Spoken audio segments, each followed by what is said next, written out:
을 합독하시겠습니다.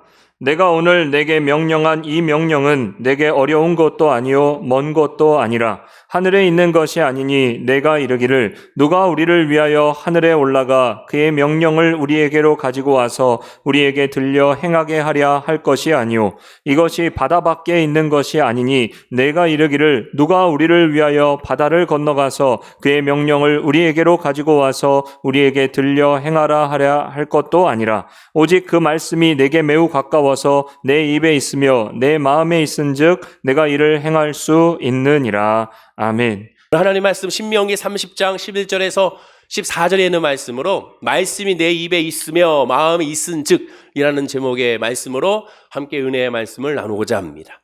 하나님은 하나님의 말씀, 율법의 말씀을 통하여 율법에 순종하면 들어와도 나가도 복을 받고 반대로 율법 하나님의 말씀에 불순종하면 들어와도 나가도 저주를 받을 것이라고 말씀하셨습니다. 그건 신명기 28장의 말씀이죠. 그리고 이 약속은 사실상 하나님 앞에 두 종류의 두 부류의 사람밖에 없다고 말씀하고 있는 겁니다. 그럼 이 두 부류의 사람이 어떤 부류입니까? 첫째는 하나님께 순종하는 자, 또한 두 번째 부류는 하나님 앞에 불순종하는 자라고 할 수가 있습니다. 하나님 앞에 이 두 종류밖에는 없습니다. 중간 회색 지대는 없는 거죠. 신약 성경에서 침례 요한, 즉 세례 요한도 같은 말씀을 전하고 있습니다. 마태복음 3장 10절과 12절을 읽어드리면 이미 도끼가 나무 뿌리에 놓였으니 좋은 열매를 맺지 아니하는 나무마다 찍혀 불에 던져지리라. 나는 너희로 회개하게 하기 위하여 물로 세례를 베풀거니와 내 뒤에 오시는 이는 나보다 능력이 많으시니 나는 그의 신을 들기도 감당하지 못하겠노라. 그는 성령과 불로 너희에게 세례를 베푸실 것이요 손에 키를 들고 자기의 타작 마당을 정하게 하사 알곡은 모아 곳간에 들이고 쭉정이는 꺼지지 않는 불에 태우시리라 라고 말씀했습니다. 세례 요한은 예수님이 오시는 것, 메시아 그리스도가 오셔서 그 예수님이 이 땅에서 무엇을 하고자 하시는지를 설명하고 있습니다. 크게 두 가지를 설명하고 있죠. 첫째는 예수님은 성령과 불로 너에게 세례, 침례를 베푸실 것이다. 세례가 뭐예요? 죄사함이거든요. 죄사함, 성령과 불로 너희를 죄를 사하실 것이다가 첫 번째 예수님이 이 땅에 오신 목적이고, 두 번째 목적은 손에 키를 들고 자기의 타작 마당을 정하게 하사 알곡은 모아 곳간에 들이고 쭉정이는 꺼지지 않는 불에 태우시리라. 예수님이 이 땅에 오시는 두 번째 목적은 심판을 의미하고 있습니다. 여기 성경에 말하는 것처럼 예수님은 성령과 불로 세례를 주어서 알곡은 곳간에 두고, 즉 알곡은 천국, 하나님과 함께하게 하고, 그 다음에 쭉정이는 꺼지지 않는 불, 지옥불에 떨어지게 함으로 심판을 받게 하신다고 그렇게 말씀하고 있습니다. 그러나 우리가 분명히 알아야 될 것은 알곡과 쭉정이는 인간은 구분할 수가 없다는 것이죠. 자, 사진과 같이 뭐가 알곡이고 무엇이 쭉정인지를 아무리 농사로 말미암아 수십 년을 해도 알 수가 없습니다. 인간의 눈으로는 한계가 있기 때문에 그렇습니다. 인간의 눈으로는 판단할 수가 없습니다. 마찬가지로 성도라 할지라도, 성령의 충만해 보이는 목사라 할지라도, 직분자라 할지라도 하나님께 예배드리고 성령 공부 열심히 하고 기도 열심히 하고 금식 열심히 하고 교회 열심히 봉사하고 이웃을 열심히 섬기는 종교적인 도덕적인 겉모습으로는 구분할 수가 없습니다. 그 모습을 보고 우리가 확실하게 알 수가 없다는 거예요. 오늘 본문의 말씀을 포함하여 신명기 28장, 29장, 30장은 한결같이 하나님은 모세의 입술을 통하여 이 신명기 28, 29, 30장을 통하여 하나님 앞에 참 성도인지 거짓 성도인지를 구분하는 기준을 선포하고 있습니다. 오늘 본문도 마찬가지예요. 참 성도와 거짓 성도가 어떻게 다른지, 또한 순종과 불순종의 차이가 무엇이며 왜 그렇게 되었는지를 설명해 주는 말씀이 오늘 본문의 말씀입니다. 그래서 참 성도는 들어가도 나가도 하나님의 말씀인 율법을 순종할 수 있고, 거짓 성도는 어쩌다 율법을 순종해 보이는 듯하지만 하나님의 말씀에 순종해 보이는 것 같이 느껴지지만 결국 순종하지 않는다는 것을 말씀해 주고 있습니다. 그러면 순종과 불순종의 기준이 무엇일까? 우리가 잘 알다시피 아까 말씀 나눈 것처럼 하나님의 말씀인 하나님의 율법에 순종하느냐 순종하지 않느냐의 여부가됩니다. 자, 그러면 여기에서 문제가 하나 발생합니다. 하나님의 말씀, 하나님의 율법에 순종하는 것이 대부분 다 어렵다고 생각하기 때문에 문제가 발생합니다. 여기 앉아 계신 분은 어떻습니까? 우리 성도님들 어때요? 화면과 함께 예배드리는 분들 스스로에게 한번 질문해 보시기 바랍니다. 스스로에게 한번 답을 해 주시기 바랍니다. 하나님의 말씀에 순종하는 것이 쉬운가? 하나님의 말씀에 순종하는 것이 어려운가? 이렇게 질문한다면 나는 쉽습니다라고 대답하는 분이 과연 몇 분이나 계실까 한번 생각해 보자는 겁니다. 오늘날은 코로나19 바이러스로 말미암아 힘들다고 합니다. 코로나19 바이러스로 말미암아 기독교가 쇠퇴한다고 말합니다. 코로나19 바이러스로 말미암아 인간관계도 상실되고 있다고 말하고, 코로나19 바이러스로 말미암아 아이들의 학업도 뒤처지고 있다고 말합니다. 코로나19 바이러스로 말미암아 모든 것에서 다 뒤처지고 있다고 말합니다. 그러나 믿음의 사람인 하나님의 사람은 이 코로나19 바이러스도 결국 하나님이 주관하시는 거고 하나님이 역사하시는 거기 때문에 그 안에 하나님의 뜻과 계획이기 때문에 이 코로나19 바이러스로 말미암아 오히려 하나님은 그로 말미암아 우리에게 기회를 주시고 성장케 하시며 구분시켜 주신다는 사실을 알게 됩니다. 마치 코로나19 바이러스라는 키를 가지고 이렇게 키를 타작함으로 말미암아 키를 까부로 말미암아 결국에는 구분시켜 주는 것이죠. 코로나19 바이러스가 믿는 우리 기독교인들은 아픔과 상처가 되는 것이 아니라 코로나19 바이러스로 말미암아 우리에게는 참 믿음 안에 있는가, 참 하나님을 사랑하고 있는가, 하나님의 말씀 가운데 정말 있는가를 우리가 구분할 수 있는, 점검할 수 있는 가장 좋은 기회가 됨을 우리가 알게 되는 겁니다. 이와 같은 때에 우리는 우리의 믿음을 살펴봐야 됩니다. 나는 정말로 참 성도인가? 나는 정말로 믿음 안에 있는가? 나는 정말로 하나님의 말씀에 순종하는가? 저에게 보면 나는 정말 목사인가? 정말 하나님을 바라보는 목사인가? 진실된 목사로 나가고 있는가? 나는 정말로 진실된 직분자인가? 우리가 한번 점검해 보자는 것이죠. 오늘 본문 말씀을 중심으로 하나님의 말씀에 순종하는 것이 정말 쉬운지 어려운지 그 은혜를 함께 나눠보고 그 응답을, 그 답을 한번 찾아보길 원합니다. 이를 위해서는 먼저 본문 11절 말씀을 우리가 봐야겠습니다. 우리 11절 말씀을 다 함께 한번 읽어볼까요? 자, 시작. 내가 오늘 내게 명령한 이 명령은 내게 어려운 것도 아니요 먼 것도 아니라. 하나님은 모세 입술을 통하여 이미 우리에게 답을 주셨습니다. 답이 뭐예요? 하나님의 명령은, 하나님의 율법은, 하나님에 대한 사랑은 어려운 것이 아니요 먼 것도 아니라. 어렵지 않다는 거예요. 모세는 율법은 어렵고 멀리 있는 것이 아니라고 선포했습니다. 자, 역으로 생각해 봅시다. 그러면 율법이 어렵고 멀리 있다고 생각한 것이 대부분 이스라엘 백성들의 사고방식이었다는 거죠. 그런데 그 당시 이스라엘 백성과 우리하고는 많이 다릅니다. 왜? 그 당시 모세 때의 이스라엘 백성들은 지금의 우리와는 믿음이 완전히 차원이 달라요. 그들은 하나님의 임재, 하나님의 기적을 늘 밥 먹듯이 매일매일 일상화가 되어 있었습니다. 하나님의 구름기둥과 불기둥을 그들은 보았고 만나와 메추라기의 은혜를 그들은 늘 경험했으며 반석에서 샘물이 터지고 옷이 해지지 아니하고 신발이 부르트지 아니하며 발이 부르트지 아니하며 모든 것이 다 아픔과 상처가 없고 질병도 없고 문제가 없는 광야에서는, 사실 그 사막에서는 200만이라는 사람들이 살아갈 수 없는데 그들은 40년 동안 그 땅에 지냈다는 그 자체가 은혜입니다. 그들의 삶의 모습은 늘 기적을 경험하는 삶이었습니다. 자, 그런데 우리는 어떻습니까? 지금 이스라엘 백성과 같이 늘 그렇게 기적을 경험하고 있느냐고 물어본다면 대부분 다 아멘이 나오지 않지요. 왜? 눈으로 직접 체험하지 못하니까. 우리 집에 있는 그런 어떤 돌멩이에서 그 반석에서 샘물이 나옵니까? 안 나오지 않습니까? 아침에 눈을 떴더니 쌀이 한 포대가 다 놓여져 있습니까? 그렇지 않지 않습니까? 추우니까 또 옷을 사야 되고, 또 봄 되면 또 봄옷을 사야 되고, 신발이 또한 해지니까 또 사야 되고, 우리는 늘 새로운 것을 준비를 해야 됩니다. 그게 뭐예요? 매일매일 이스라엘 백성과 같은 그런 기적을 경험하지 못하고 있습니다. 눈으로 직접 체험하지 못하고 있죠. 그런데 이들조차도 뭐라고 얘기합니까? 하나님의 율법을 지키기 어렵다고 말합니다. 그들과 우리의 믿음엔 차원이 있습니다. 그런데도 그들 그렇게 말하고 있어요. 자, 이어지는 본문 12절과 13절을 보겠습니다. 우리 다 함께 읽어볼까요? 시작. 하늘에 있는 것이 아니니 내가 이르기를 누가 우리를 위하여 하늘에 올라가 그의 명령을 우리에게로 가지고 와서 우리에게 들려 행하게 하려 할 것이 아니요 이것이 바다 밖에 있는 것이 아니니 내가 이르기를 누가 우리를 위하여 바다를 건너가서 그의 명령을 우리에게로 가지고 와서 우리에게 들려 행하게 하랴 할 것도 아니라. 모세는 하나님의 율법에 대한 순종을 이해하기가 어렵고 지키기도 너무 어렵다는 것을 비유로 이렇게 표현합니다. 하늘과 바다 밖에 율법이 있다라고 표현하고 있습니다. 이스라엘 백성 생각하기에 하나님의 율법은 저 하늘에 있다. 너무 높이 있어서 지킬 수가 없다는 거죠. 하나님의 율법은 저 바다 밖에 있어서 가까이 갈 수가 없다라고 말하고 있습니다. 그만큼 힘들다는 거죠. 그만큼 이스라엘 백성들은 당시에 이건 안 돼요. 이 말씀을 지킬 수가 없어요. 이 십계명은 지킬 수가 없어요. 하나님의 말씀에 우리가 순종할 수 없어요. 우리는 불가능합니다라고 그들은 말하고 있습니다. 사람들은 불만과 불평을 이렇게 하고 있는 거예요.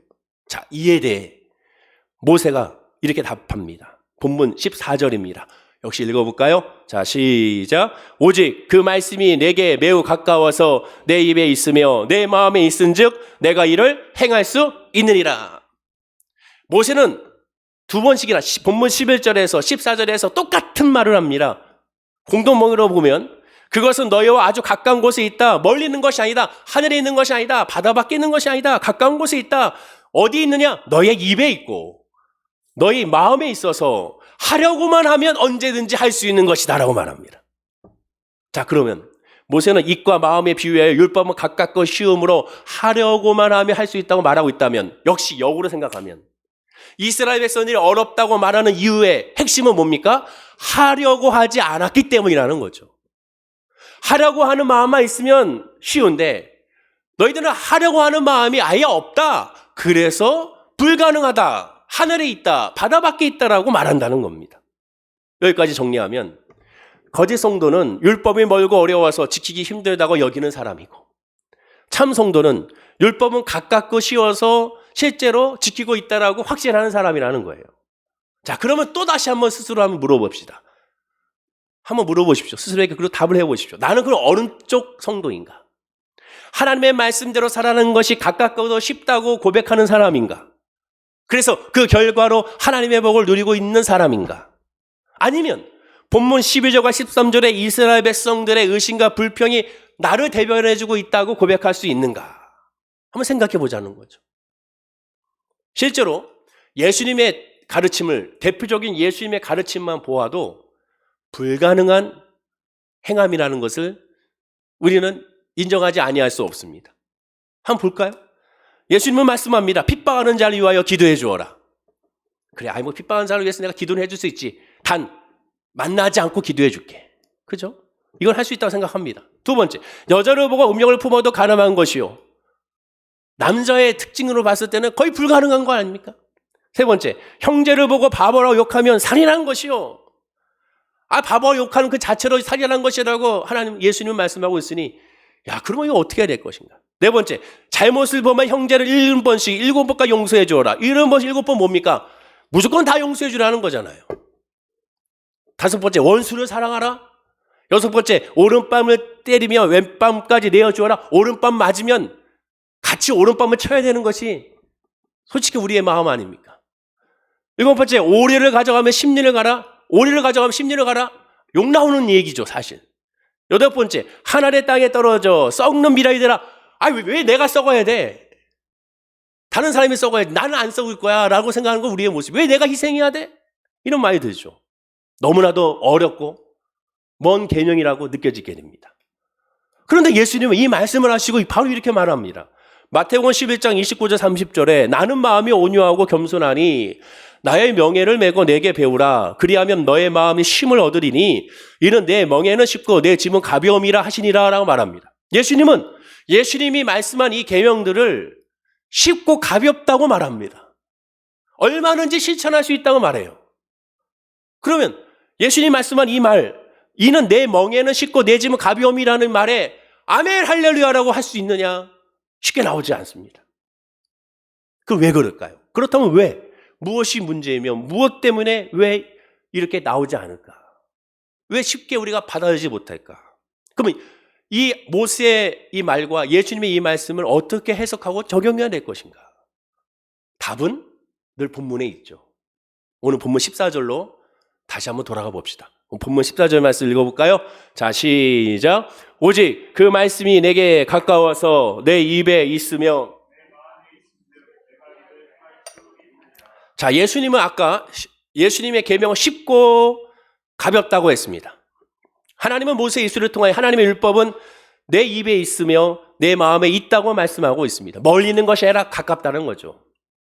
자, 그럼 하나님의 말씀과 예수님의 말씀을 연결해서 보면 율법은 쉽고 가벼운데 그 이유가 뭐냐? 그 율법은 내 입에 있고 내 마음에 있기 때문이라고 말하는 것과 똑같습니다. 그럼 이 말씀을 그렇구나. 유대인들 같이 모세의 교훈을 달달달달 외우고 성경을 늘 암송하면서 늘 다니다 보면 힘들고 고난이 닥칠 때마다 하나님께서 그 말씀을 생각나게 하셔서 순간순간 그 말씀을 생각나게 하셔서 최소한 인내할 수 있는 믿음의 말씀이 내 마음에 자연스럽게 떠오르게 하는 것은 아닌가. 그래서 그 말씀을 의지하여 세상의 시험과 유혹을 이기는 거룩함으로 나갈 수 있는 것이다. 이렇게 또한 해석할 수가 있습니다. 그래서 그렇게 하시는 분도 있죠. 그러나 사실 온전히 깨닫기 위해서는 제가 늘 강조하듯이 성경의 문맥을 봐야죠. 왜? 답은 성경 안에 다 있으니까. 이미 하나님은 답을 이미 다 말씀해 주셨어요. 다만 우리가 그 답을 아멘으로 받아들이지 않았기 때문에 그렇습니다. 온전하게 묵상하지 않고 지나가기 때문에 그래요. 이미 답이 나와 있습니다. 어디 나와 있냐? 바로 윗절에 나와 있습니다. 이 말씀하기 전에 이미 답을 주셨어요. 자, 신명기 30장 6절입니다. 읽어볼까요? 화면과 함께 시작. 내 하나님 여호와께서 내 마음과 내 자손의 마음에 할례를 베푸사 너로 마음을 다하며 뜻을 다하여 내 하나님 여호와를 사랑하게 하사 너로 생명을 얻게 하실 것이며. 답이 나왔습니다. 다시 한번 볼까요? 제가 읽어드릴게요. 내 하나님 여호와께서 내 마음과 내 자손의 마음에 할례를 베푸사 너로 마음을 다하며 뜻을 다하여 내 하나님 여호와를 사랑하게 하사. 하나님을 마음을 다하여 뜻을 다하여 여호와 하나님을 사랑하는 것은 어디서부터 이루어지는 겁니까? 내 마음과 내 자손의 마음에 할례를 베풀어서 가능하다는 거잖아요. 자, 이걸 더 쉬운 말씀 히브리 원문을 그대로 해석한 공동번역 성경으로 보면 더 확실합니다. 그리고 너희 하나님 야훼께서 너희 마음과 너희 후손의 마음의 껍질을 벗겨 할례를 베풀어 주실 것이다. 그리하여 너희가 마음을 다 기울이고 정성을 다 쏟아 너희 하나님 야훼를 사랑하며 복된 삶을 누리게 해주신다라고 말합니다. 여기 분명히 말하죠. 너희 마음과 너희 후손의 마음의 껍질을 벗겨 할례를 베풀어 주신다. 우리 마음의 껍질을 벗겨 할례가 베풀어졌을 때 여호와 하나님을 사랑할 수가 있다는 거예요. 무슨 뜻입니까? 하나님이 성도의 마음에 할례를 베풀어 줘야 마음과 뜻을 다하여 여호와 하나님을 사랑할 수가 있다는 거예요. 그러면 결과적으로 여호와를 사랑할 수 있는 마음을 하나님이 주셔야 가능하다는 거죠. 내가 사랑하는 것이 아니에요. 내가 하나님을 사랑할 수 있어요. 내가 하나님을 예배할 수 있어요. 내가 하나님의 말씀에 순종할 수 있어요가 아닙니다. 나는 못해요가 기독교라고 하지 않았습니다. 나를 철저히 부인하는 것이 기독교라고 말씀을 드렸어요. 내가 죽어야 산다고 사도 바울이 고백한 말씀이 바로 이유가 여기 있는 겁니다. 내가 하는 것이 아니에요. 내가 원수를 사랑할 수 없어요. 나는 원수를 사랑할 수 없어요. 나를 욕하는 사람을 어떻게 사랑합니까? 보기 싫은 거죠. 만나기도 싫죠. 근데 하나님은 가능하다고 말합니다. 왜? 하나님이 그 마음을 주셔서 가능하다는 거예요. 하나님의 역사가 이루어져서 가능하다는 거예요. 나는 기도할 수 없어요. 나는 예배 드릴 수 없어요. 나는 금식할 수 없어요. 나는 헌신과 봉사할 수 없어요. 당연한 거예요. 그것은 이상하게 여기는 것이 아니에요. 예배 나오는 것이 여러분 대단한 거면 여러분 앉아있는 이 자체가 엄청난 사건이에요. 인간의 상식으로는 미쳤다고 하지 않습니까? 지금 대면 예배 드리는 거, 기독교가 대면 예배 드리는 그 자체에 대해서 세상의 시선은 미쳤다고 하지 않습니까? 왜? 그들은 인간의 이성으로 모든 것을 바라보니까. 모든 것은 하나님의 은혜입니다. 하나님의 역사가 나타나야 가능한 거예요. 우리가 분명히 깨달아야 됩니다. 성도 스스로 마음을 경건하게 하고 신령하게 고쳐 먹어서가 아닙니다. 힌두교는 내가 할 수 있다고 해요. 내가 고행하고 내가 수행해서 깨달음을 얻어서 결국에는 신이 된다고 말하지 않습니까? 힌두교에서 빠져나온 불교도 내가 고행과 수행으로 말미암아 내가 부처가 될 수 있다고 말하고 있지 않습니까? 그러나 우리 기독교는 내가 할 수가 없습니다. 내가 구원받을 수 없고 내가 살아갈 수 없습니다. 모든 것 여호와 하나님의 은혜로 말미암아 가능한 것이죠. 그럼 나는 아무것도 행하지 않는 것인가? 아닙니다. 내가 해야 될 것은 딱 하나입니다. 그게 뭡니까? 답은 성경에 있죠. 뭐라고 얘기합니까? 성경에 말하죠. 첫째, 하라고만 하면 언제든지 할 수 있는 것이다. 두 번째, 마음의 할례를 베푸사. 뭐예요? 하려고만 하면 언제든 내가 할 수 있는 거. 하려고만 하는 건 뭐예요? 마음이 가난해진 거죠. 마음이 가난해져서 하려고 하는 마음이 있는 거. 요거 하나만 있으면 되는 거예요. 그러면 이것이 가능했을 때 마음의 할례를 하나님 베풀어 주신다는 겁니다. 그럼 마음의 할례가 뭐예요? 성경에 나와 있는 마음의 껍질을 벗긴 할례라고 얘기하는 정확한 표현이죠. 마음의 껍질을 벗겨지는 거. 이게 뭡니까? 죄사함이거든요. 3주 연속으로 제가 설교 시간에 하는 말씀 구절이 이 구절입니다. 히브리서 4장 12절. 하나님의 말씀은 살아있고 활력이 있어 좌우의 날선 어떤 것보다도 예리하여 혼과 영과 및 관절과 골수를 찔러 쪼개기까지 하며 또 마음의 생각과 뜻을 판단하시라니 이게 마음의 껍질을 벗긴 할례입니다. 내 영을 다 벗겨버리는 거예요. 내 모든 죄성, 욕심, 미움, 그 다음에 여러 가지 세상적인 그런 모든 것들, 열정 다 벗겨버리는 거예요. 깡그리 벗겨버리는 겁니다. 물론 하나님의 말씀으로 말미암아 하나님의 말씀은 어떻다고? 살아있고 활력이 있기 때문에 좌우의 날선 어떤 것보다도 예리한 검이기 때문에 그걸로 우리의 마음을 다 말씀으로 후조파는 거예요. 그러니까 그게 싫은 거죠. 그래서 그로 말미암아 완전히 판단되고 쪼개져서 내 마음과 생각까지도 다 맑히 하나님 앞에 드러남으로 말미암아 나는 죽고 주님만 바라보게 되는 겁니다. 그게 마음의 껍질을 벗긴 할례예요. 사도행전 1장 5절에 말합니다. 요한은 물로 세례를 베풀었으나 너희는 몇 날이 못되어 성령으로 세례를 받으리라. 이 성령으로 세례를 받는 건 뭡니까? 물로 세례를 주는 건 일회성이에요. 성령의 세례는 영원한 겁니다. 마음의 껍질을 벗긴 할례는 영원한 죄사함이에요. 하나님 앞에 영원히 구원을 받는 거죠. 이것은 성령의 역사를 말하게 되는 거예요. 그래서 예수님 강조하죠. 요한복음 15장 26절에 내가 아버지께로부터 너에게 보낼 보혜사 곧 아버지께로부터 나오시는 진리의 영이 오실 때 그가 나를 증언하실 것이요. 성령이 오셔야 예수를 증언할 수 있는 거예요. 성령이 오셔야 예수의 이름을 고백하게 돼요. 성령이 없으면 예수를 고백할 수가 없어요. 물론 입술로는 예수 그리스도를 말할 수 있습니다. 그러나 그것은 헛말이 되는 거예요. 진정한 고백은 예수 그리스도의 고백은 성령이 임했을 때 고백이 되는 겁니다. 베드로가 고백했어요. 주는 그리스도시요 살아계신 하나님의 아들이니다. 그러나 예수님이 뭐라고 했습니까? 바요나 시모나 내가 복되도다. 이것을 알게 하는 것은 네가 아니라 누굽니까? 하나님 성령이라고 말씀하고 있습니다. 하나님의 영이 깨달아 알게 했다는 거예요. 네가 똑똑해서 네가 나와 함께 지금 교육을 받아서 이렇게 성령 공부를 받았기 때문에 깨닫는 것이 아니라 성령이 깨닫게 해줬다는 거죠. 내가 아닙니다. 요한복음 16장 13절에도 말합니다. 그러나 진리의 성령이 오시면 그가 너희를 모든 진리 가운데 인도하시나니 성령이 오셔야 진리, 예수 그리스도 하나님께로 인도하는 거예요. 성령이 인도함을 우리에게 이끄시는 겁니다. 또 말하죠. 그가 스스로 말하지 않고 오직 들은 것을 말하며 장래일을 너에게 알리시리라. 하나님이 다 알려주신다는 겁니다. 그래서 예수님 말씀합니다. 요한복음 20장 22절에 이렇게 말씀하죠. 다 함께 한번 읽어볼까요? 자, 시작. 이 말씀을 하시고 그들 향하사 숨을 내쉬며 이르시되 성령을 받으라. 성령을 받으라는 거예요. 예수님이 십자가에 죽으시기 전날 밤 성만찬과 세족식만 한 것이 아니에요. 전날 밤에 요한복음을 보면 무려 요한복음 14장, 15장, 16장에 걸쳐서 예수님은 계속 강조한 건 뭡니까? 성령 받으라는 거예요. 보혜사 성령. 요한복음 14장의 마지막은 성령 보혜사를 가르칩니다. 요한복음 15장에도 보혜사 성령 중심으로 가르치고 있습니다. 요한복음 16장에도 보혜사 성령 중심으로 가르치고 있습니다. 성령 받으라는 거예요. 성령을 받지 않으면 아무것도 할 수가 없다라는 겁니다.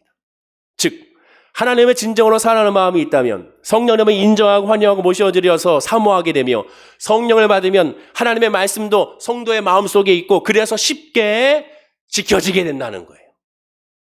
역으로 말하면 하나님의 말씀이 아주 멀고 하나님의 말씀이 어렵다고 느껴지는 것은 하나님의 말씀이 저 하늘에 있고 바다 밖에 있다고 여겨지는 것은 반대로 얘기하면 성령의 충만함을 받지 아니하고 이를 구하지도 아니했기 때문이라고 말하는 겁니다. 그래서 하나님은 구약 성경에서 하나님의 선지자들을 통하여 늘 강조한 것이 뭡니까? 하나님이 예수님의 제자를 통하여 신약 성경에서 강조한 것이 뭐예요? 대표적으로 이사야 9장 13절에 이렇게 말합니다. 우리 역시 한번 읽어볼까요? 자, 시작. 그리하여도 그 백성이 자기들을 치시는 이에게로 돌아오지 아니하며 만군의 여호와를 찾지 아니하는도다. 하나님을 찾지 않는 거예요. 하나님을 찾지 않는. 그리하여도, 즉 이스라엘 백성들을 치셔도, 이스라엘 백성들에게 징계를 주어도, 이스라엘 백성들에게 아픔을 줘도 그를 통하여 돌아와, 하나님께로 돌아와 하나님을 구하고 하나님을 찾아야 되는데 그렇지 않았다는 겁니다. 여호와를 찾지 않은 거예요. 심지어 예수님도 말씀했습니다. 요한복음 5장 44절이에요. 이 말씀은 너무 충격적이죠. 우리 다 함께 한번 읽어볼까요? 자, 시작. 너희가 서로 영광을 취하고 유일하신 하나님께로부터 오는 영광은 구하지 아니하니 어찌 나를 믿을 수 있느냐. 보십시오. 이 말씀은 굉장히 무서운 말씀입니다. 너희가 서로 영광을 취하고 서로 영광만 취해. 즉 이 말씀이 예수님 주변에 있는 사람들에게 가르치는 말씀이에요. 예수님을 모르는 사람들에게 한 말씀이 아니에요. 예수님을 믿겠다고 따라오고 예수님의 말씀을 듣겠다고 따라온 사람들에게 말씀한 겁니다. 너희들은 나와 함께 있으면서 서로의 영광만 취한다는 거예요. 믿음의 목적이 뭡니까? 이 세상의 영광이 아니거든요. 우리가 예수를 믿는 목적이 이 세상의 형통이 아니거든요. 근데 예수를 믿으면서 서로의 영광, 서로의 명예, 이 세상 것만 취하고 있다는 겁니다. 그러면서 유일하신 하나님께로부터 오는 영광, 유일하신 하나님께 오는 영광 오직 뭡니까? 구원이거든요. 그 구원의 영광은 구하지 아니하니 그 결과가 뭡니까? 어찌 나를 믿을 수 있느냐. 하나님의 영광을 구하지 않으면, 구원받지 않으면 믿을 수가 없다는, 성령 받지 않으면 믿을 수가 없다는 거예요. 로마서 2장 28절에 또한 그들이 마음에 하나님 두기를 싫어하며 하나님께서 그들을 그 상신한 마음대로 내버려 두사 합당하지 못한 일을 하셨다고 말합니다. 마음에 하나님을 두기를 싫어하는 것이죠. 즉 하나님을 찾지도 아니하고 하나님을 구하지도 아니하고 하나님 마음에 두기를 싫어하지 아니하니 율법을 지키기 어렵다고 말하는 거고, 하나님의 계명에 대해서 오히려 부작용으로 말미암아 그것을 멀리하게 되는 겁니다. 자, 그럼 다시 한번 질문해 봅시다. 스스로 또 한번 질문해 보십시오. 나는 하나님을 사랑하는가? 라고 한번 질문해 본다면, 그럼 이제 이렇게 질문해 봅시다. 나는 성령의 충만함을 받았는가? 죄사함의 구원의 확신이 있는가? 성령의 충만함, 성령을 인정하고 환영하고 모셔드리고 있는가? 제가 늘 얘기하죠. 아프니까 성령을 구하고, 힘드니까 성령을 구하고, 괴로우니까 성령을 구해야죠. 오히려 반대가 됐습니다. 괴로우니까 하나님을 멀리하고, 아프니까 또 하나님을 멀리하고, 고통스러우니까 하나님을 멀리하고, 섭섭하니까 하나님을 멀리합니다. 근데 그 반대가 돼야 되거든요. 섭섭하니까 하나님께 와야죠. 고통스러우니까 하나님 와야죠. 그래서 코로나19가, 이 코로나19 바이러스가 오히려 기회가 되는 것은 이로 말미암아도 하나님께로 모여야 된다는 거예요. 이로 말미암아 하나님을 또 부르짖어야 한다는 거죠. 이로 말미암아 하나님께도 엎드려야 한다는 겁니다. 아직 잘 모르겠다면, 그러면 말씀이 멀고 말씀이 어려운 경우가 구체적으로 어떤 상태인지를 한번 살펴봅시다. 하나님의 말씀과 현실의 삶에서 말씀대로 따라야 할 상황이 닥치면 제일 먼저 떠오르는 것이 무엇인지 한번 점검해 보자는 거죠. 예컨대 중요한 사업 계획이 있는데 그 사업 계획의 그것을 달성하는 데 있어서 만약에 법을 어기는 것을 요구한다면 어떤 마음이 제일 먼저 듭니까? 사업을 하는 데서 탈세가 먼저 요구가 된다면 어떤 마음이 먼저 드는가? 좋은 직장에 취업을 하게 되는데 이 좋은 직장은 들어가는데 취업에 방해가 된다면, 아니 신앙생활에 방해가 된다면 어떠한 마음이 제일 먼저 듭니까? 승진의 길을 열렸는데 주일날 예배와 봉사와 헌신에서 지장이 된다면 어떤 마음이 듭니까? 자, 입시철이니까 자, 입시를 가야겠는데 내가 이 점수로면 하면은 이 대학에 들어가서 이 과에 들어갈 수 있는데 그 대학이 이단에서 운영하는 대학이라면 어떤 생각이 들겠습니까? 제일 먼저 드는 생각이 솔직히 이거 압니까? 귀찮고 썩 내키지 않는 생각부터 생기는 거죠. 자기한테 시간과 물질의 손해와 희생이 따를 것이 눈에 확연하게 보이니까 망설이기 시작을 합니다. 신앙이 양심의 가책이 되고 때로는 죄책감이 휩싸이지만 예상되는 현실적인 손해와 그 위력으로 말미암아 더 한 걸음 나아가지 못하게 되죠. 그리고 대신에 예수님 말씀대로 따르면 경제적으로 사회적으로 지위와 신분에서 다른 사람들과 뒤처질 것을 먼저 생각하게 됩니다. 왠지 이 기회를 놓치면 다시는 올 것 같지 않은 생각을 들게 되죠. 또한 아무도 그렇지 않은데 나만 혼자 거룩한 척을 하는 것은 아닌가? 다 그렇게 산다는데, 다 그렇게 사업을 한다는데, 다 그렇게 학교를 간다는데, 다 그렇게 직장생활 한다는데 나만 유별난 것은 아닌가 이런 생각을 또 하게 됩니다.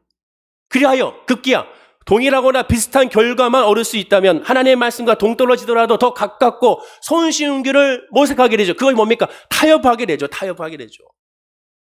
그리고 스스로의 합리화를 하게 됩니다. 어떻게 합니까? 주님 아시지요. 그러나 마음의 할례를 받는 사람, 성령 충만하여 말씀이 내 입에 있고 마음에 있게 된 사람, 하나님의 사랑에서 어떻게 됩니까? 아예 그런 상황이 닥쳐오면 아예 끊어버리는 거죠. 안 됩니다. 아닙니다. 그 학교는 아닙니다. 그 직장은 아닙니다. 그러면 나는 여기서 멈추겠습니다. 예전에 제가 한번 강장한 적이 있는데, 예전 섬겼던 교회 전도사님의 딸, 귀엽자매라고. 그 자매가 유명한 호텔에 취업이 됐습니다. 메리어트 호텔이에요. 고속터미널 뒤에 있는 큰 호텔이지 않습니까? 근데 그 호텔에 취업하고 나서 그런 얘기를 했습니다. 제가 거기 2단 학교, 2단이 운영하는 데다. 그랬더니 그래요? 제가 한번 알아볼게요. 알아보더니 정말 맞네요. 그러고 나서 하는 얘기가 그만뒀습니다. 그런 거. 오히려 제가 걱정이 되는 거예요. 어렵게 들어갔는데 그만뒀다는 거예요. 오히려 제가 회개했죠. 그러고 나더니 하나님이 더 좋은 역사를 이루어줄 줄 믿습니다라고 선포하시더라고요. 전사님도 그렇고 그 딸도 그렇고. 그러더니 3, 4개월 지나서 갑자기 취업했다는 거. 어디 취업했더니 괌에 있는 호텔에 취업했다는 거예요. 왜 갑자기 거기 갔느냐? 이번을 계기로 해서 해외에서 일을 할 수 있는 계기가 됐다. 자기의 원래 목적과 꿈은 세계적인 선박회사, 미국의 3대 회사에 있는 그 선박회사의 그 선크루즈 그 배에서 직원이 되는 것이 꿈이었는데, 오히려 일을 계기로 해서 괌에서 호텔에서 일을 하면서 그 꿈을 키우겠다. 그리고 그 괌의 호텔에 가서 그곳에서 일을 하다가 그곳에 그 배 회사에 그 임원진들이 그 호텔에 투숙을 했는데 이 귀엽자매를 보고 마음에 들어서 그 자리에서 인터뷰를 갖게 되고, 그리고 그 회사에 취업을 하게 됩니다. 꿈이 이루어졌어요. 만약에 메리어트 호텔에 들어갔다 그러면, 그 고속터미널 뒤에 있는 그 호텔에 들어갔다면 그 꿈이 안 이루어질지도 모릅니다. 그 참 신기한 거 제가 처음 들었어요. 6개월 동안 배를 타고 3개월 동안 휴가로 한국에 오는 그런 직장 생활을 하게 되더라고요. 자기의 꿈이 이루어서, 그리고 최종 목적은 자기가 한국에서 일을 하는 것이 목적이라고 말을 했습니다. 하나님의 사람은 하나님의 뜻 가운데서 먼저 무엇이 원하는지를 바라봐야죠. 사랑이란 뭡니까? 사랑하는 대상이 원하는 것이 무엇인지 발견하여 어떤 위험과 손해가 따르더라도 그대로 준행하는 것이 사랑이 아닙니까? 예를 들면 연애할 때 어때요? 연애할 때 사랑하는 여인이 만나기를 원하면 아무리 멀어도 한밤중에도 택시비가 아깝지 않다는 생각을 하는 것이죠. 택시를 타고 왔는데, 야, 택시비가 아까워. 내 사랑하는 여자친구를 만나러 갔는데 택시비가 아까워 한다면 그게 사랑입니까? 아니잖아요. 밤늦게 찾아갔습니다. 내가 잠잘 시간인데, 내가 지금 만나고 있는 이 시간에 잠을 자야 되는데 너무 아까워. 그런 게 사랑입니까? 그건 사랑이 아니죠. 오히려 마음 가운데 기쁘고, 잠이 무슨 대수입니까? 이 차비가 무슨 대수입니까? 만나는 것에 설레고, 가는 길이 설레고, 오는 길에 안타깝고, 그게 사랑 아니겠습니까? 사랑이란 그래서 다른 것 다 포기하고도 그 사랑 상대 한 분이면 만족하는 거죠. 사랑하는 자식을 위해서 자기 모든 것을 베풀고 목숨까지 바치는 것이 부모의 마음이지 않습니까? 세상 어느 부모가 자식이 잘 되는 것에 대해서 배 아파하는 부모가 어디 있습니까? 세상에 어느 부모가 자식이 기뻐하고 좋아하는데 그것에 대해서 싫어하는 사람이 누가 있겠습니까? 야, 이거 내가 더 좋아하는 건데 너 일로 가져와. 내가 쓸게. 그런 부모가 어디 있어요? 자녀가 그것을 더 좋아한다면 나도 좋아하지만 그것을 자녀에게 기쁨으로 주고, 오히려 그 기쁘고 즐거워하는 모습에 내가 더 기쁘고 즐거운 것이 부모의 마음이죠. 왜? 그것이 사랑이니까. 사랑이란 그러므로 다른 것 다 포기하고도 그 사랑하는 상대 한 분이면 만족하는 것이 아니겠습니까? 마태복음 5장에 보면 바리새인들은 그 당시에 가장 의롭다고 사람들의 칭찬을 받는 사람이었습니다. 종교적으로도 굉장히 경건하다고 인정받는 사람들이었어요. 심지어 예수님도 인정했습니다. 마태복음 5장 20절에 예수님은 이렇게 말하죠. 내가 너에게 이르노니 너의 의가 서기관과 바리새인보다 더 낫지 못하면 결코 천국에 들어가지 못하리라 라고 말했습니다. 예수님도 서기관과 바리새인들의 의롭고 경건한 삶에 대해서 인정했습니다. 그런데 신기한 건 서기관과 바리새인들은 유일하게 예수님께 저주를 받았습니다. 왜입니까? 겉으로는 그들의 의가 사람 중에 가장 뛰어났으나 그들의 마음속 깊은 곳에는 동기가 너무 나빴습니다. 흑암이 가득했어요. 부패했습니다. 이들에게는 진정으로 하나님을 높이려는 순전한 마음이 없었어요. 하나님의 영광에는 관심이 없었습니다. 영적으로 내 자신이 거룩해지는 것은 관심이 없었습니다. 오히려 자기의 신분과 종교적인 그런 모습으로 말미암아 더 경제적으로 정치적으로 이익을 높이는 데에만 더 열심히 열중했습니다. 그리고 이를 위하여 자기의 이익을 위하여 종교적인 열심이 더 앞섰던 사람들이었죠. 자신부터 경건해져서 다른 사람들에게 본을 보여야 될 종교 지도자들이 당시 어떻게 했습니까? 경건을 자기의 이익의 재료로 삼았습니다. 자기의 제사장의 직분을 자기의 물질의 착복으로 삼았습니다. 오늘날도 그런 경우가 얼마나 많습니까? 부끄럽지만 제가 교회 사이트, 매매 사이트를 한번 예전에 봤습니다. 다 보다 보니까 충격을 받은 게 하나 있어요. 매매 사이트 보면 교회가 엄청나게 많이 나와요. 이 코로나19 이후로 더 많이 나옵니다. 나오는데 거기 한 교회를 매매합니다. 모든 시설이 다 갖춰져 있습니다. 그래서 가격이 얼마 나오는데 권리금이 있더라고요. 거기도. 권리금 어떻게 책정하는지 아십니까? 성도 한 명당 100만 원. 그러면 성도 100명이면 얼마예요? 1억이 되는 거예요. 지금 우리가 하나님 앞에 기도할 것이 무언지를 다시 깨닫게 됩니다. 주의종들이 먼저 교회가 회개해야 되는 거죠. 얼마 전에 조사에 의하면 코로나19로 말미암아 먼저 변화가 돼야 될 1순위가 누구냐? 목사라고. 맞습니다. 목사가 먼저 회개해야. 저도 그렇고 우리 모두가 먼저 회개하고 변화가 일어나겠죠. 야고보서 2장 17절에 말합니다. 이와 같이 행함이 없는 믿음은 그 자체가 죽은 것이다 라고 말합니다. 행동으로 실천하지 않는 것은 사랑이 아닙니다. 진정으로 사랑하면 반드시 행동으로 옮기고 열정이 동반됩니다. 그러나 오해하지 마십시오. 그 행동 자체가 믿음을 다 대변하는 것은 아니라는 사실을. 왜? 인간은 연약한 육신이고 죄성이 남아 있습니다. 따라서 온전하게 그 열매를 바로 보일 수가 없습니다. 당장에 그 열매가 보이지 않지만 하나님은 아십니다. 그 마음의 어떠한 마음 상태인지를. 즉 마음의 할례를 받아 성령으로 충만하게 거듭난 사람은 당장에 완전한 열매를 보일 수 없으나 조금씩 변화가 되고 있는 겁니다. 진정으로 사랑해내지만 그 사랑이 안 되니까 계속해서 싸우면서 조금씩 나도 모르는 사이에 변화가 되는 겁니다. 마치 계절이 바뀔 때 보세요. 어느 순간 꽃이 피는 줄 알았더니만 한순간 봤더니 꽃이 이미 다 펴버렸고 또 뒤돌아봤더니 이미 꽃이 다 지어버립니다. 또 어느 순간에 갑자기 낙엽이 지어버리고 또 낙엽이 이쁘게 폈네. 이제 가을이 됐네. 근데 어느 순간에 봤더니 세상에 그 낙엽이 다 떨어져 버리는 거예요. 중간에 변화는 인간은 감지하지 못합니다. 마찬가지. 우리 영적인 변화와 열매도 그 자라나는 과정은 다 발견하지 못하죠. 어느 순간 봤더니 이렇게 변화가 나타나는 거예요. 어느 순간 봤더니 열매가 나타나는 거예요. 우리 집에 거북이가 한 마리 있습니다. 처음에 왔을 때는 정말 조그맸어요. 근데 지금은 세상에 제 손바닥보다 커요.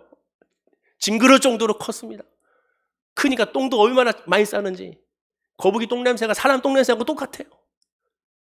근데 언제 이렇게 컸는지 놀랄 정도로 갑자기 훅! 어느 순간 또 훅!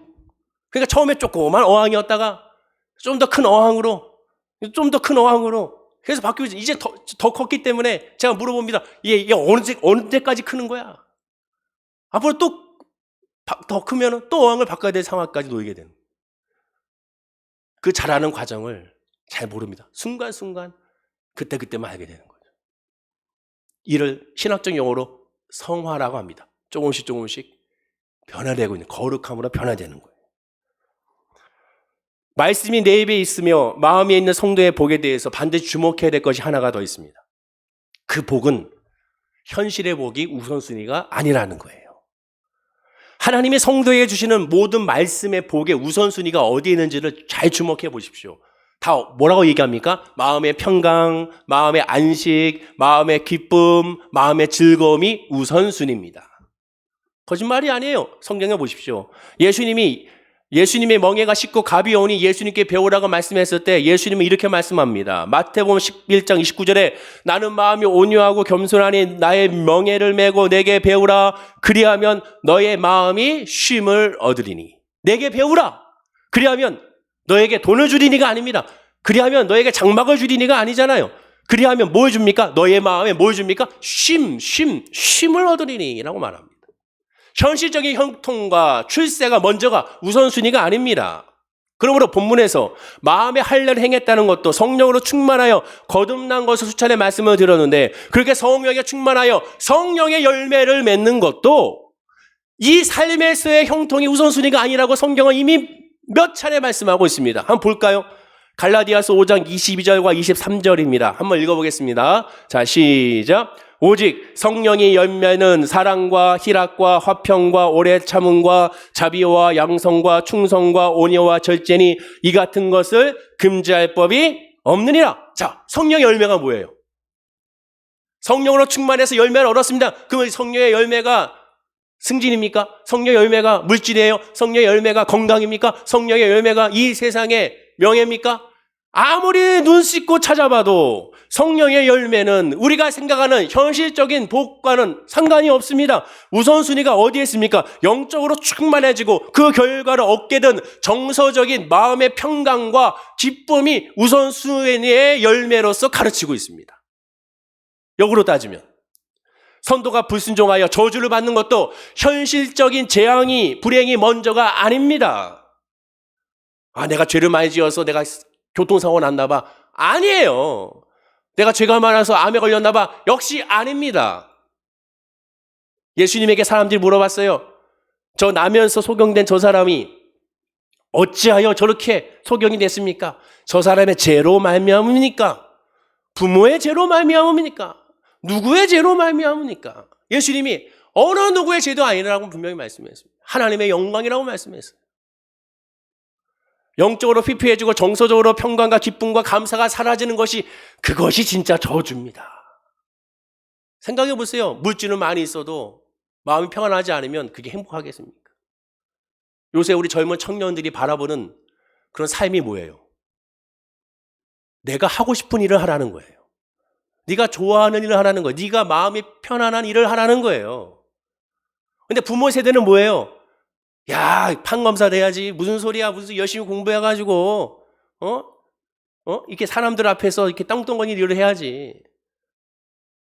근데 요새 젊은 친구들 아닙니다. 내가 원하는 거 하는 거예요. 서울대학교 나와도 내가 원하는 커피 만드는 거 하는 거, 내가 원하는 빵을 만드는 거고, 서울대학교 나와도 좋은 대학 나와도 내가 원하는 다시 어촌으로 농촌으로 귀하여 딸기 농사를 하고 하는 겁니다.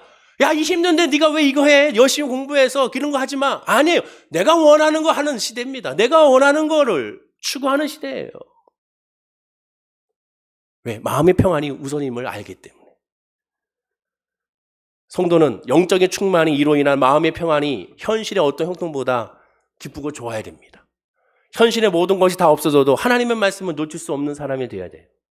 본문 14절을 다시 한번 보십시오. 다시 한번 읽어볼까요? 자, 시작. 오직 그 말씀이 내게 매우 가까워서 내 입에 있으며 내 마음이 있은즉 내가 이를 행할 수 있느니라. 말씀이 내 입에 있으며 내 마음이 있은즉의 히브리어적 표현은 반복의 표현입니다.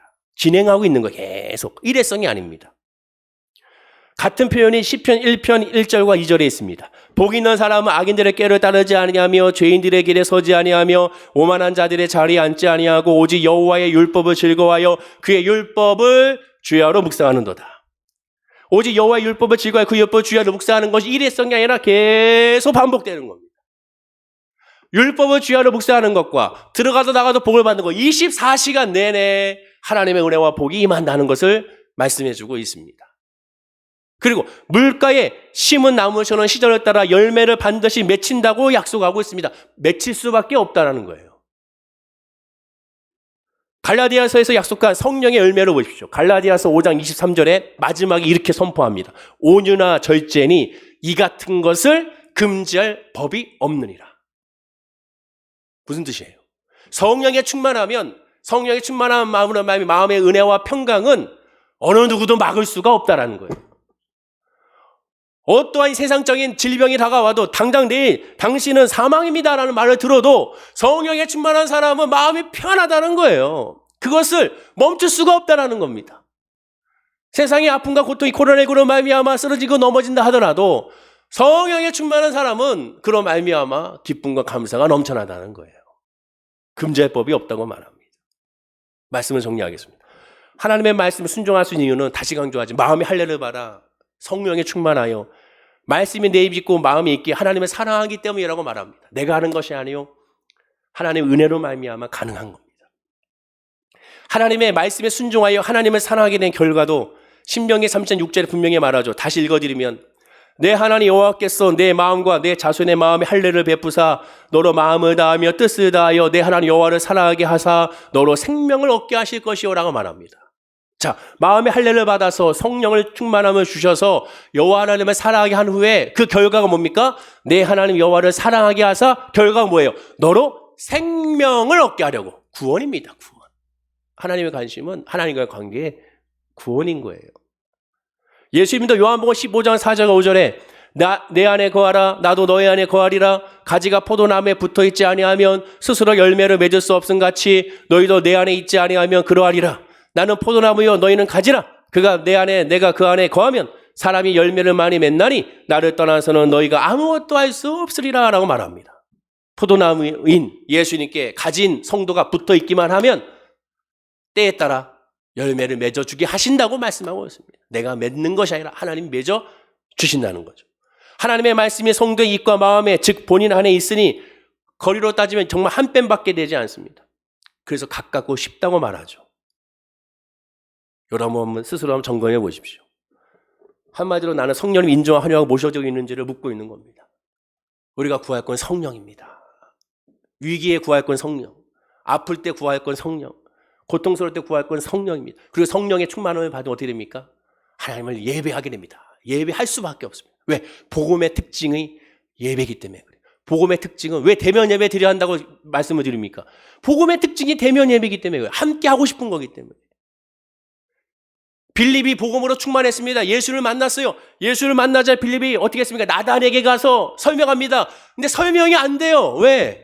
복음의 은혜를 여러분들이 내가 예수를 믿는 것을 인간의 언어로 어떻게 설명합니까? 그럼 어떻게 합니까? 와보라 와서 보면 돼. 내가 성령에 충만하니까 그것을 전하고 싶어지는 거예요. 함께 하고 싶은 거예요. 그러니 사람한테 가가지고 와보라 같이 가자 예수님 같이 오자 함께 할 수밖에 없는 거예요. 이게 복음의 특징이니까. 수가성의 여인에게 예수님 만나 주셨습니다. 예수를 만나서 수가성 여인이 예수가 그리스도임을 깨달아 아는 순간, 메시아임을 깨달아 아는 순간 물 웅덩이를 내버려 두고 어떻게 했습니까? 마을로 들어갔습니다. 사람들에게 들어갔습니다. 그리고 그들에게 말합니까? 내가 예수를 만났다. 내가 그리스도를 만났다. 내가 메시아를 만났다. 라고 말하면서 예수님께 함께 하자고 말합니다. 왜? 복음의 특징은 함께 하는 겁니다. 사도행전 3장에서 성전 미문에 앉아있는 안진미가 베드로와 요한을 통하여 예수 그리스도의 이름으로 말하여 일어나 걷게 됐을 때 그가 어떻게 합니까?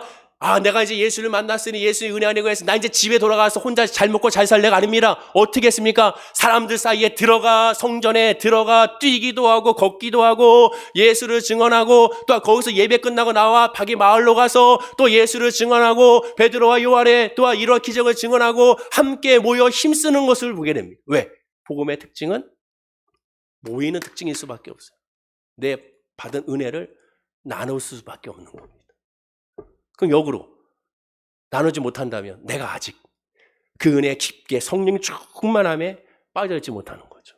그래서 우리가 구할 거면 성령을 구해야 됩니다.